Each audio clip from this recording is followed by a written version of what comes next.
I know Dale gets embarrassed, but when we started dreaming this idea up many years ago, Dale was the very first person I called. And I thought, well, Dale will never turn me down. And I probably shouldn't say that. But anyway, we're excited to have him back. Preacher Pep Talk, and I love that title. So I'm going to turn it over to them. Thank you, guys.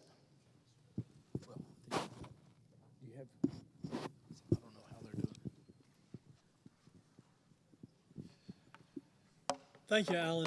It is always an honor to be here and to be with y'all guys. And I don't know if my mic is on or not, but I'll push the button. Thank you for being here. It's good to see a lot of people who are dear to our hearts. We love and appreciate you, and we thank you for the work that you do in the kingdom of God. This is a little bit different than probably most of the other sessions. This is not a sermon. This is not a lecture. I don't think so. All the other sessions have been good. Is that what you're saying? No, that's not what I'm saying.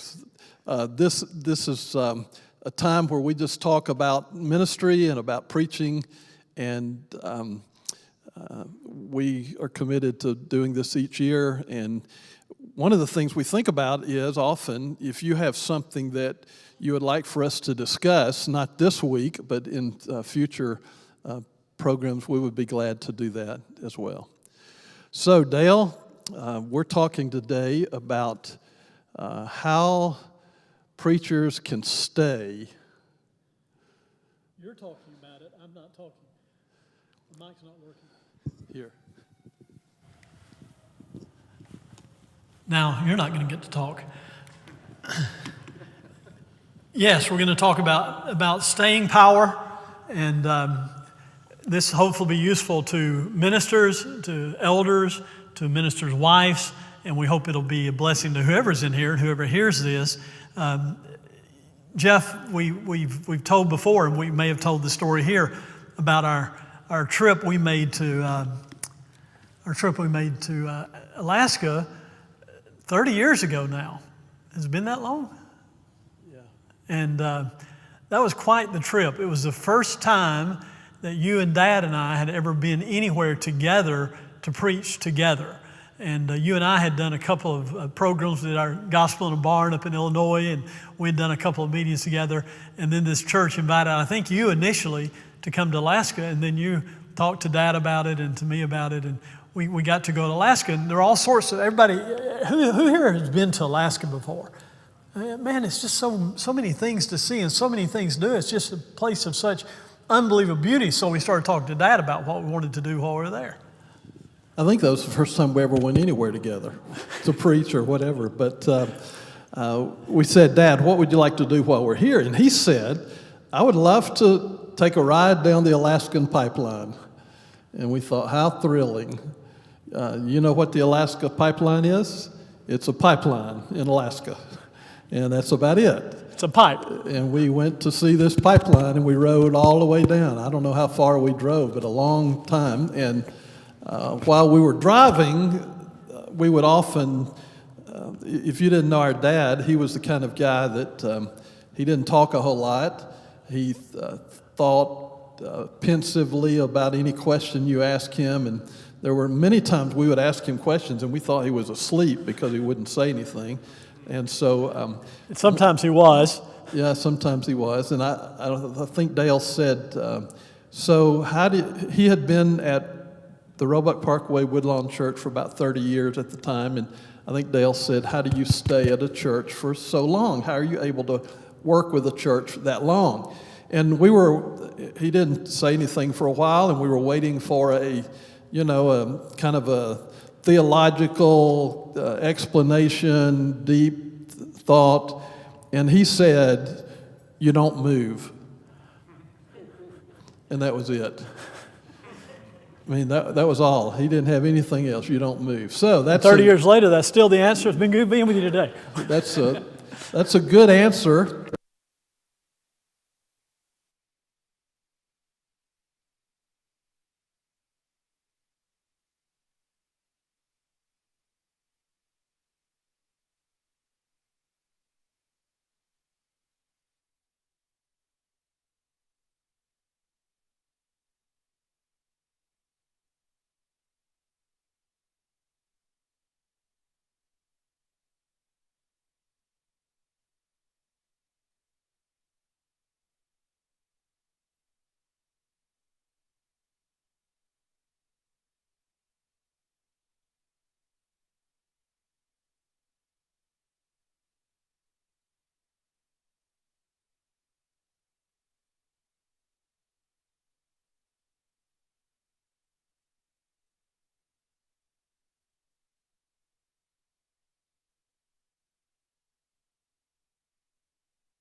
So we would say kind of up front to maybe to some of you need to hear this. You can do everything right. I mean, you can check all the boxes, you can look at our list, do every one of them perfectly, and things still go askew. I mean, sometimes moving is beyond our control. Sometimes it doesn't have anything to do with us. Sometimes it has to do with other things going on in the congregation or in the area or in the market in general where a guy has to move. So it's not just because you have to move, or even just because you may be asked to move, doesn't necessarily reflect on you necessarily. Now, if you have to do that multiple times over and over again, about every 6 months, you might need to start considering there is a common denominator involved. So we've got 10 thoughts we want to share with you. This is a top 10 list, top 10 ways to stay. All right, you ready? Number one, first thing, you move with the intention to stay. I think of John Dale in Murray, Kentucky, and he's had such a great ministry with that church. And I remember he said to me one time, I moved here and I never planned on leaving. And he didn't. And sometimes the simple answer is you move planning on staying. My experience is that if you ever turn your head and start looking to move, that you will probably move. It may not be a church calls you and says, hey, we'd like to talk to you, and you may think, well, I'm really not interested in moving. And you talk to them and you get interested in moving, and it may not be that church you moved to, but once you've turned your head and started looking, you'll probably end up moving somewhere. Yeah, and I think we have to kind of qualify the idea of what does it mean to turn your head. Does that mean if somebody reaches out to you and they're looking for a preacher, you can't listen to them? No, that's not what we mean by that. As a matter of fact, we believe, I've always thought, my prayer has been, Lord, help me to be where we can do the most good for the kingdom. And if somebody calls and they say, we would like to talk to you about coming to work with us, and I say, I'm not interested because I'm not supposed to turn my head, can I short circuit God's plan and even my own prayer life? So we don't want to do that. But I had a friend in Montgomery, an acquaintance, and when I moved to Montgomery, I'd been there for about 6 months, and we went to lunch one day, and I said, so how do you like living here? And he said, I hate it. And I said, so are you thinking about moving? And he said, yes, I'm thinking about moving. And I said, how long have you been thinking about moving? And he said, for 3 years. And I said, how long have you been here? And he said, 3 years. So bottom line was he wasn't looking to stay, he was looking to move. So I think we got to find a balance in there. And if there are doors that are open, don't shut those doors without at least taking a look, because you don't know what God has planned for you and your future and for your family as well. And before we leave this point, I want to kind of emphasize a couple of things. I think about the verse in Luke that no man puts his hand in the plow and turns back as fit for the kingdom. I don't think that verse really applies to moving from one congregation to another, but there is a sense in which you can always be looking and never be effective if you're not careful. If that becomes your route in life, you're not going to be as effective if your heart is not really invested in where you are. And then sometimes I talk to some guys that I get the impression they want to be at an easy place to be. And I think that's awful. I want to be at a hard place to be. I want to be at a place where it's challenging, where I have to work hard to do my work well. And if we're always looking for an easy place to be, that might be a mistake. The Lord may need you at that place that's really difficult to help for you to be the person that maybe helps that church correct itself and be better in the future. Yeah, if you put your weight down and if you love people and you work to love people, there are going to be times that you're going to get hurt. There are times you're going to have problems, but we work our way through those and things will work out. Number two, and this kind of just follows what we're just saying, pick your battles well. You don't have to fight about everything, okay, preachers? You don't have to get into a fight with the elders about everything, with the church leaders. You don't have to, especially early on. You've got to build some, the right word is currency or not, but you got to build some currency before people will listen to you. So James said, be swift to hear and slow to speak and slow to anger. And so you don't have to have a solution for every problem. You don't have to be the answer to every problem. And sometimes it's good to just sit back and let the people who are leaders in the church make decisions. I had a friend who worked with a number of different churches, and he would get frustrated, and he would say, they won't make a decision. And I said, quit trying to make a decision for them. You don't have to be involved in every battle. There will be times that you need to engage, but there are also times that we don't need to engage, and we need to be able to have the wisdom to know when we should and when we shouldn't. And if you don't, ask somebody, okay? Ask somebody who's older, somebody who's been through a little bit of it, and you'll get some good wisdom. I mean, you don't go looking for a problem. And I know some preachers that's kind of their mentality. They're looking for a problem to solve. I appreciate that, because we do like to fix things sometimes as men. But everything is not a problem. And what you said a couple of things I'd like to kind of play off of for a minute. One is, you talked about the relationship with elders. Sometimes there are ministers who think it's an us versus them type setting, and that's not going to be healthy for our congregation. If they're on one side and I'm on the other side on every issue coming down the pike, and I'm always taking the opposite position of elders, that's not going to be healthy for the local church. It's not going to lead to health in that church.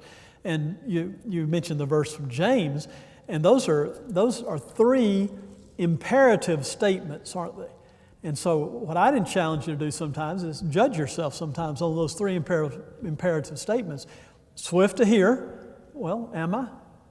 Do I listen to other people?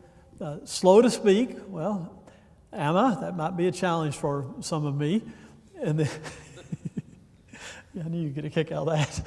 And then slow to wrath. Do I get angry at the drop of a hat? Am I constantly angry about everything that happens? I know some guys, it seems like they're looking to be mad about something. Well, judge yourself on each of those three from the text, and how am I doing with it? And so, Jeff, there's a third thing here that goes with that, and that's to play down the drama.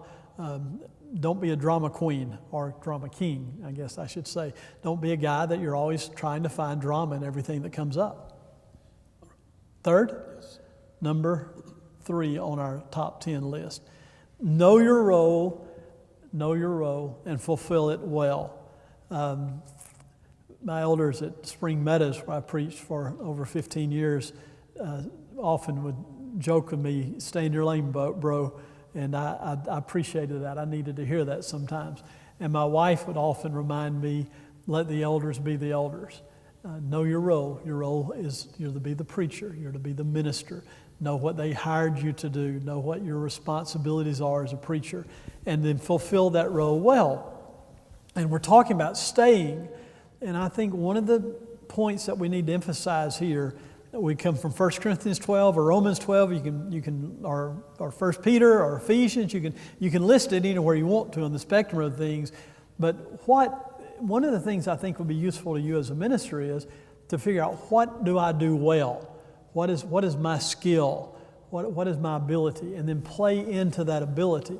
If you're, I heard a guy that's had a PhD one time speak, and it was a fabulous lesson. He was an outstanding speaker, and he used a lot of really long words, and I thought that's a great lesson. So I went back home and I tried to preach that lesson, and it was laughable, because I'm not this guy that uses a lot of dollar words and everything. I don't have that ability to use those fancy words, but I tried to be who I wasn't, and it was obvious to everybody listening that was what's going on. So figure out, what do I do well? Am I great at encouraging people?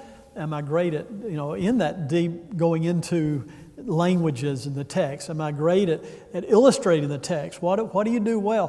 Figure that out and play into that strength. Yeah, there's so many reasons that's important. I think about when a church changes preachers, when you come in and you're taking somebody else's place, you don't have to be who they were.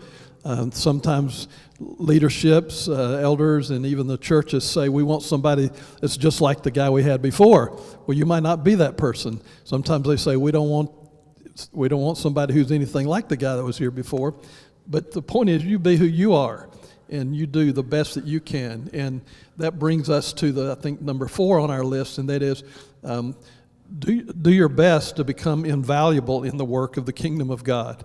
Wherever you are, wherever you believe God puts you, wherever you are working, wherever you're preaching, wherever you're leading, you be the best that you can be. Not because it's going to bring you any kind of praise or recognition or glory or anything like that, but because it's going to bring glory to God, and it's going to make the church stronger and make the church better and make the church more healthy. So don't ever do anything that would make you less than being valuable to the kingdom of God and particularly to the local church.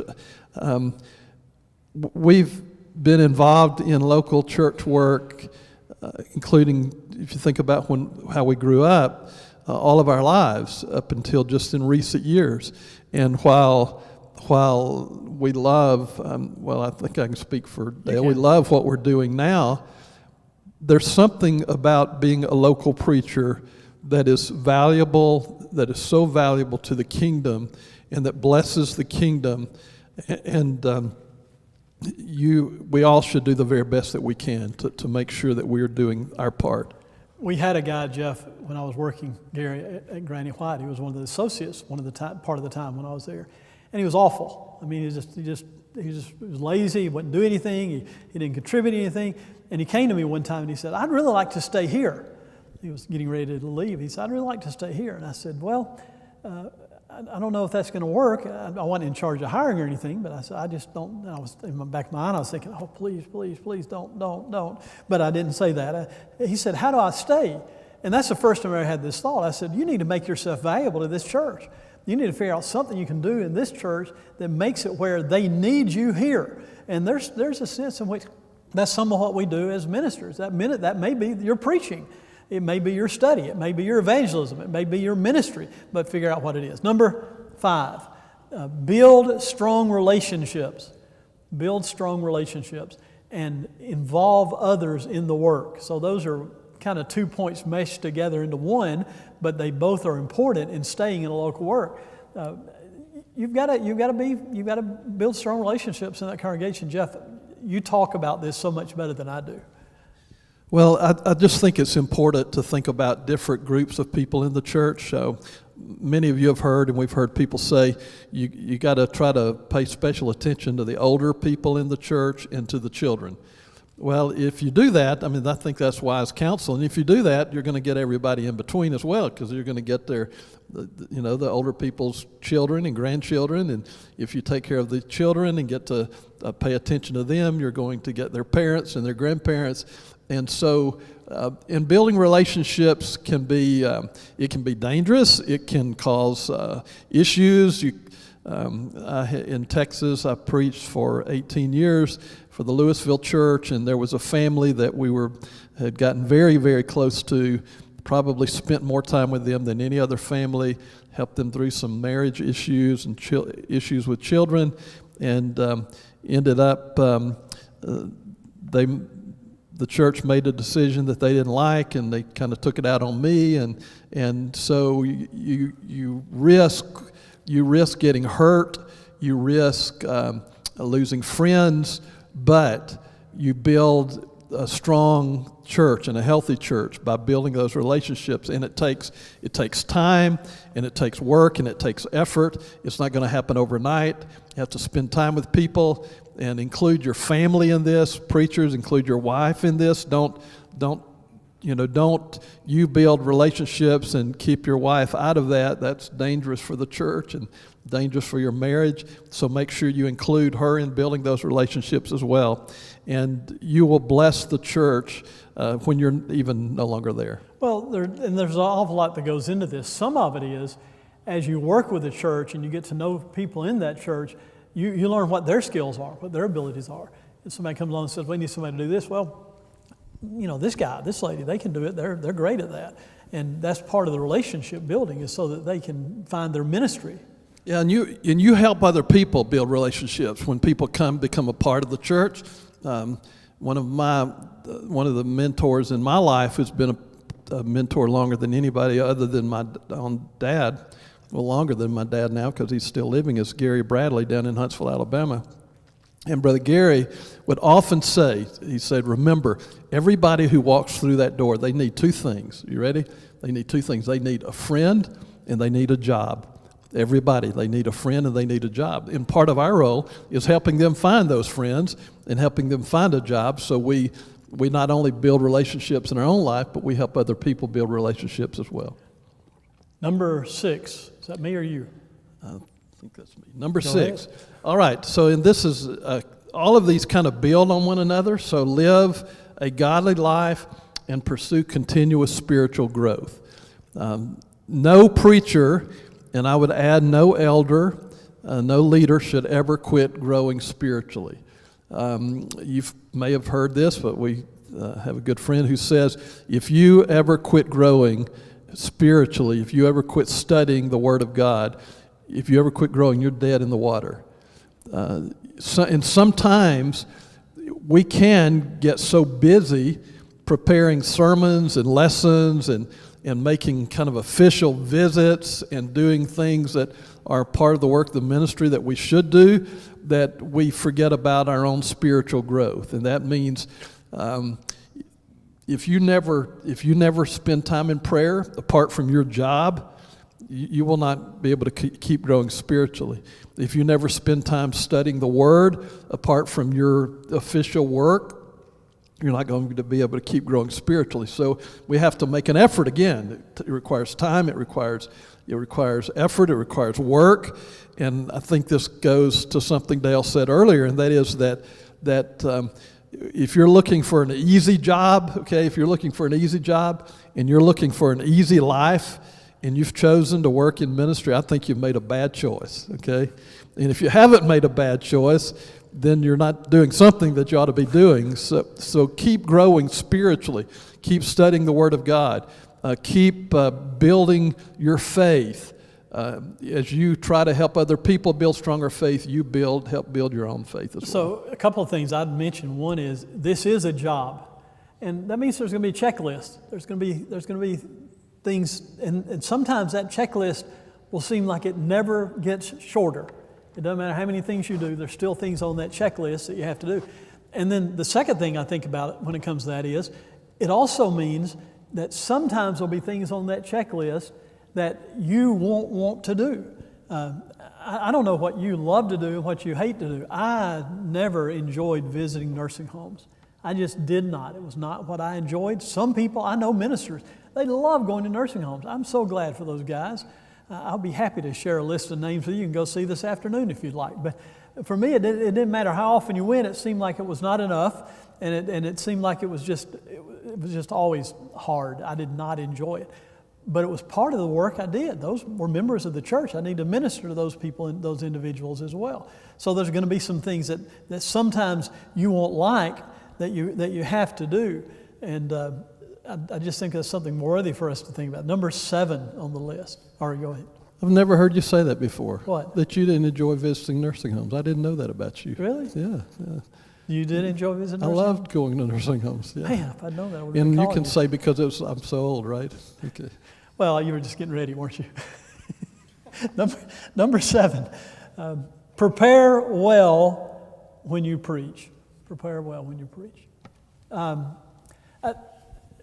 We like to talk about the role of minister a lot. We like to talk about Paul's writings to Timothy in 2 Timothy chapter 4. I like to think about the 2 or 3-pronged work that we do: preach the word, make full proof of your ministry, and do the work of an evangelist. I tend to think there's 3 involved there. Sometimes we talk primarily about 2 of them. But my experience is that by far, most of you sitting in this audience who are preachers are better at ministry than preaching. And you may think you're better at preaching, but most of you are better at ministry than preaching. Now, that doesn't mean you're not good at preaching. It's just our churches tend to train and to hire better toward ministry and want more good ministers. There's a lot more I want to say about that. Well, keep going, but you're in our next point already. So talk a little bit more about preaching. Oh, okay. I am at the next point. All right. I'm sorry. I'll getting ready for the nursing home. A large part of our work, though, it doesn't matter what aspect of it we talk about. If you're a preacher, Sunday's going to come about every 7 days, and you're going to have to stand up and say something. And if you don't work hard to do that well, shame on you. Work hard at it. I mean, study how to be better at what you do. And I tend to think that for a lot of us, and maybe I shouldn't speak for others in this, I tend to think it would be easy for some guys to think, all right, my preaching's good, I'm just going to keep doing what I'm doing. I think that's a mistake. I think you have to keep growing. You have to keep learning. You have to keep adding to your skill set. You have to keep adding to the toolbox. You've got to keep saying, all right, I do this well, I want to learn to do this well. I've done it this way, I need to look at it this way of doing it. I think we've got to keep growing and keep improving, and I think some of that involves studying other preachers, listen to them. You listen to a guy and you say, what does he do well that I could take from him and add to what I do? It comes from listening to people who are good speakers in general, not necessarily even preachers, people who are good communicators. How do they communicate well? And learn from them and study and evaluate yourself. Where am I weak in preaching? Not in the text. We're not talking about the text necessarily. We're talking about every aspect of the preaching. A lot of times our guys are really good in the text, but they're not really good at communicating that text. How do I illustrate this text better? How do I communicate this text to somebody in a way that fits this day that we live in today? So work hard to preach well. Sometimes we can't do anything about our voice, I mean, our voice is what it is. And our dad had a tremendous speaking voice, I always thought. I don't know, skipped a generation somehow. We've both got sons that have great speaking voices. So we can't do anything about, I'm talking about you and me. You're Some things today. we can't do anything about. But we can become better preachers through study and through growth and through practice. If you struggle with the preaching act, nothing wrong with practicing that, right? When you're in your office, I've heard about preachers who go into the auditorium, leave their office and go to the auditorium and preach their sermon as if somebody is there. And again, whatever it takes, we should have a desire to do better. We should have a desire to be better. Again, not for our own glory, not for our own praise, but for the glory of God. And that brings us to the next big part of that, and that is our ministry. Don't neglect, if you want to stay and work with the church over an extended period of time, do not neglect any aspect of your ministry. Don't neglect any aspect of your ministry. That would include everything. That would include visitation. The greatest preacher, as far as speaking, that I've ever known was Brother George Bailey from out in Texas. And Brother Bailey, I had the privilege of preaching his funeral and his wife's funeral. We became very close friends when I moved to Texas, and we would have lunch together once a week. And I asked him, I said, so what did you do that helped you become a better preacher? And he said, I got involved in the lives of people. He said, I spent time with people. He said, I never missed a hospital visit. I know preachers that hate hospital visitation. He said, I never missed a hospital visit. He said, I never missed a funeral if somebody had passed away going. I never missed visiting in people's homes. And so whatever we're talking about, we've got to grow in every aspect of our ministry, and that is multi-pronged. You got to be an expert in a lot of things to be able to do that well. So work on whatever aspect you have weaknesses in, so that you can grow, and the church will appreciate it, your elders will appreciate it, the church families will appreciate it. And then the last part of this particular thought is, we have got to figure out, brothers, how to have some humility about this. We've got to have humility. I've said this oftentimes, and I believe this with all of my heart, that there's not much that is worse in the world than arrogant people. And if there is, it would be an arrogant preacher. But there are far too many guys who think that they are God's gift to the church and they're God's gift to the world, and that somehow if they get to where they can't work, that the church is going to die, and that particular congregation is going to die. And it really, really causes you to grow weary. Even with the advent of social media in the last few years, it seems like it's gotten worse to me, where preachers become arrogant and talk about themselves all the time. Look, this is not about us. This is not about us. It's not about me as a preacher. It's not about me as a minister. It is about the kingdom of God. It is about helping people grow in their faith. It's about people's lives becoming better. And if you're struggling with that, I want to ask you to pray about it more and get other people to pray about it for you and with you, because we've got to stop that. We've got to quit being proud of who we are and proud of what we've done, rather than proud of who God is and what He has done. I want to talk a little more about the aspect of ministry and what we do in the church. I said earlier when I was getting out of my lane there that we sometimes, I don't think we fully appreciate how important our ministry is.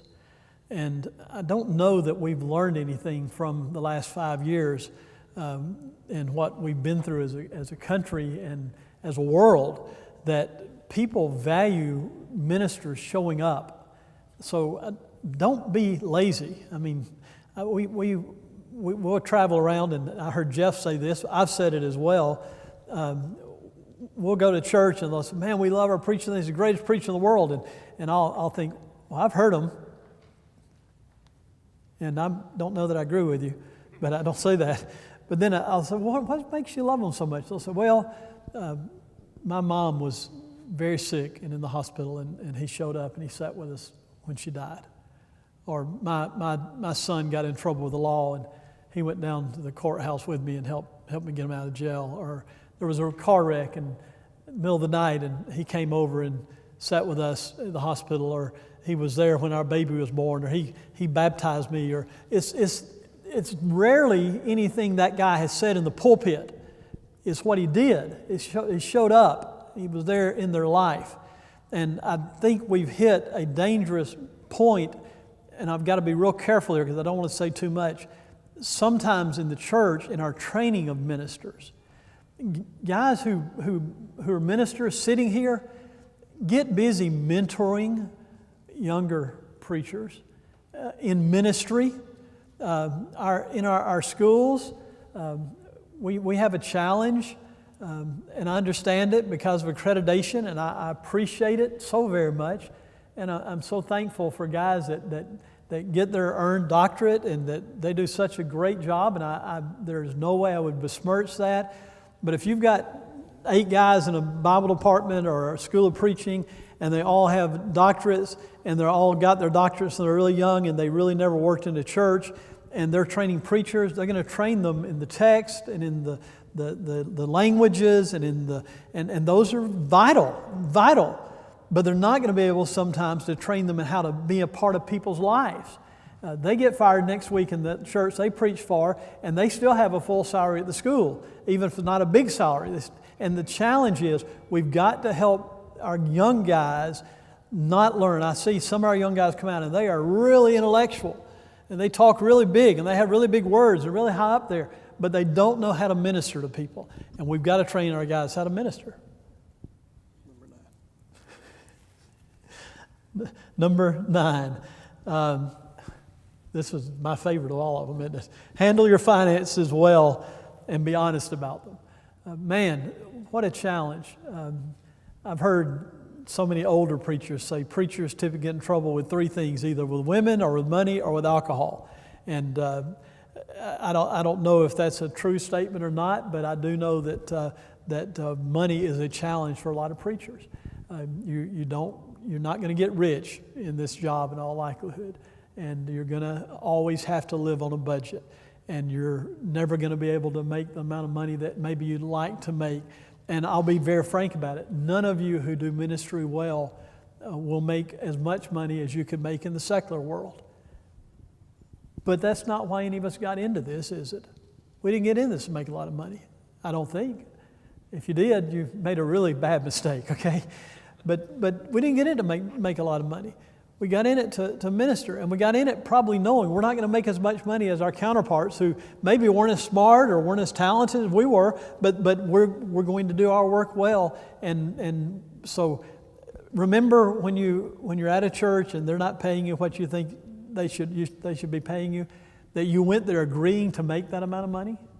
I think sometimes we forget that. I'm all mad because I'm not making the amount of money. Well, I agreed to come for this amount of money. Well, realize that. Remember that they don't really understand what you're dealing with oftentimes. If you're a really young guy and you're working in the eldership and the eldership's older, their house is probably paid for. They probably paid, $30,000 for their house 50 years ago, and you can't even get a mortgage for under $400,000. If you live in Nashville for $500,000, and how are you going to make it on that? Well, they may not understand what you're dealing with financially. So be honest with them, talk to them, help them understand the reality of what you're dealing with. All right, number 10, prioritize your marriage and your family. Prioritize your marriage and family. A lot of preachers, maybe some in this room, would say we learned this the hard way, or we didn't learn this well. I don't know how many young guys are here, but I want to encourage you to prioritize your marriage. If you are a preacher of the gospel and you work with a local church, the most important aspect of your life is not that church. The most important aspect of your life is your marriage and your children. They are more important than the local church. And sometimes, for whatever reason, we think we maybe have to fulfill some of these other things that we've talked about today that we believe are crucial and we believe are vital, that we don't pay attention to our wives and we don't pay attention to our children. And we need to reconsider who and what our priorities are if we're involved in ministry. Jeff, they're more important than the local church, and they need to know that. And I heard you talk not long ago, and you were talking about how we sometimes equate our love for God, who's first in our life. If I love God with all my heart, soul, mind, and strength, and He's first in my life, we sometimes say, well, that means the church has to be up on that same plane. And that's I think, a little faulty in its thinking. Yeah, and I think also that not only does our family need to know that, but the church needs to know that as well.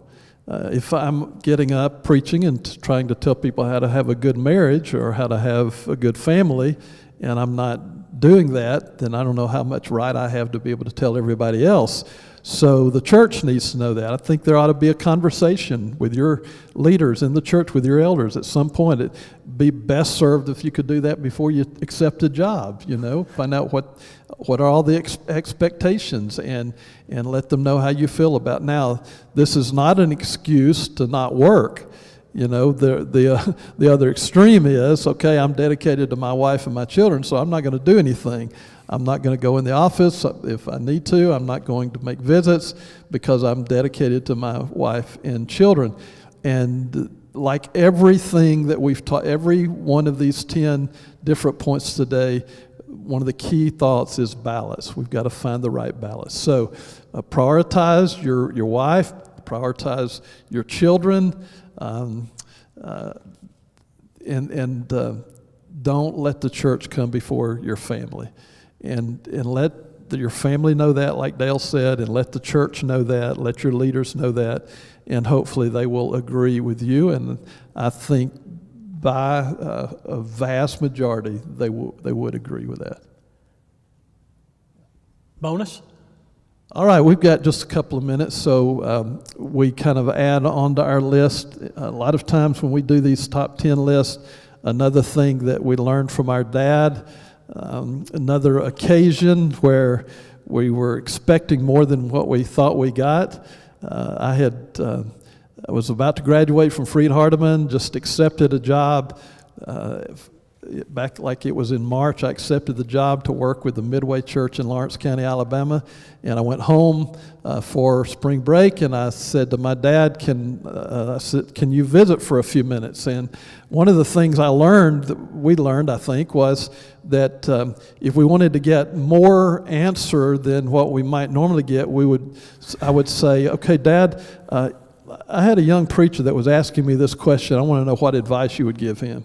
Well, I was the one who had asked myself the question, hoping I would get more. And so I said to him, if you were about to begin a new work and you had just graduated and it was your first work, what are the main two things that you would do in this work? And my dad thought for a while and didn't talk for a while and made sure he was awake. And he thought a little bit more. And then he said, preach the word and love the people. And I remember thinking, is that all you got? That's what he said, preach the word and love the people. And that has been 50 years ago almost 50 years ago. And I believe with all of my heart that's the best advice I ever received. And I think it's the best advice that I can give to young preachers. Preach the word of God and love people. And that includes and involves all of what we've talked about today. And if you do that, I believe that you'll have a better life than you would if you didn't do that. You'd have a better life. Very good. Thank you for being with us today. We will be back here at 3 o'clock tomorrow and hope you'll join us. Thank you for what you do.